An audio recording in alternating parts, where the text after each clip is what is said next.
juncture in Ali's boxing career came in 1974 in Kinshasa, Zaire.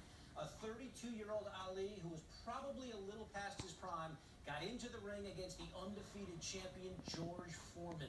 Many feared for Ali's safety, but Ali came up with the rope-a-dope, covering up as Foreman rained punches on him and wore himself out. And Ali pounced in the 8th, winning by TKO.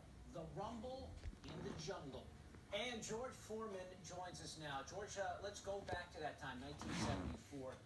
What were the negotiations like between you and Muhammad Ali and Don King for the fight?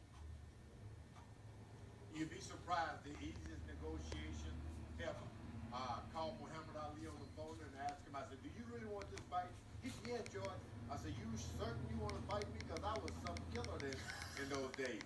He said, George, he said, I want to fight and I promise you I'll promote it. The next day I hear him on television calling me the Frankenstein money. He started promoting instantly. All right, so when you got to Zaire, what sense did you have that Ali had that country on his side? You know, it wasn't about Ali having the country on his side. When I got in the ring with Muhammad, he had this presence that I've never felt with any other fighter before or after. I hit him with everything, and you could realize that I'm not about him. It's not about him being knocked out or being dropped. He was going to fight, and not only was he going to fight, he was going to fight because he was who he was, Muhammad Ali. We didn't know it at the time. We didn't call it rope-a-dope at the time. He started covering up. And what was your initial reaction? Usually guys, when they're in the ring covering up, they're in trouble. What did you think when you saw Ali doing it? You got that just right. He covered up, and I said, he's covering up because he's hurt. And boy, I went to finish him. I threw everything I had. 1 round, 2 rounds, 3 rounds. He'd cover up again, hit me, and cover up again. After a couple of rounds, you've heard the term rope-a-dope. I became the dope. What kind of damage did you think you were doing at the time, George? I mean, it had to have some effect.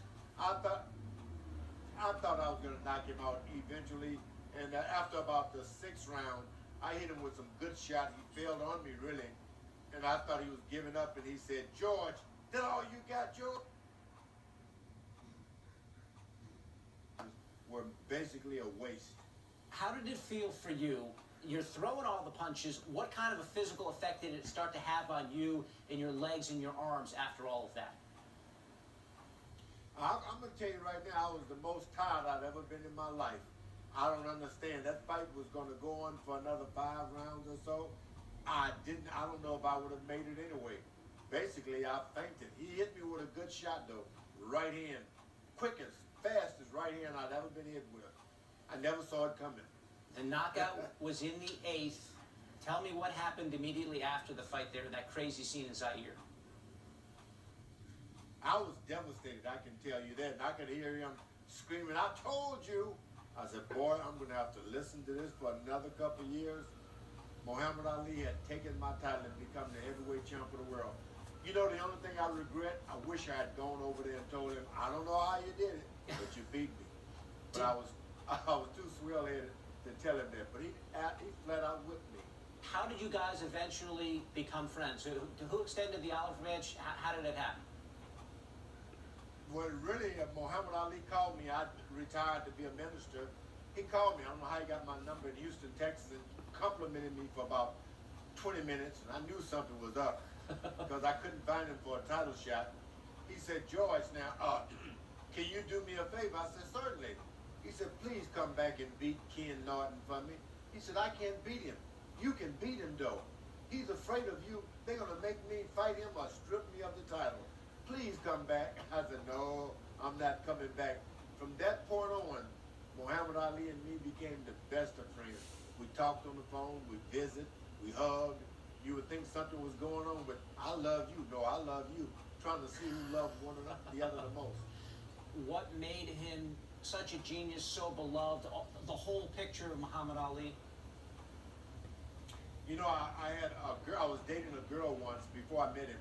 And we had dinner, and I told her I was going to be a boxer. She said, oh, I saw Muhammad Ali once. He was down the street saying how beautiful he was. Look at me, I'm pretty. She said all he had on was a T-shirt and a pair of jeans. And she looked at me and said, you know what? He was beautiful. I never dated that girl again. I was so done with her. Then I'm in New York City walking around. I see this crowd in 71.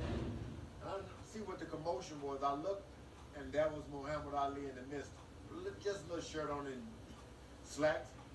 And I said, oh no, he is beautiful. She was not lying. She was not trying to put me down.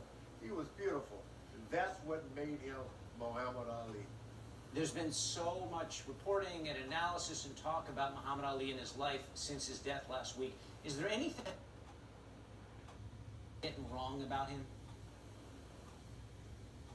Muhammad Ali was just trying to have a lot of fun. He never did grow up. He was a kid forever.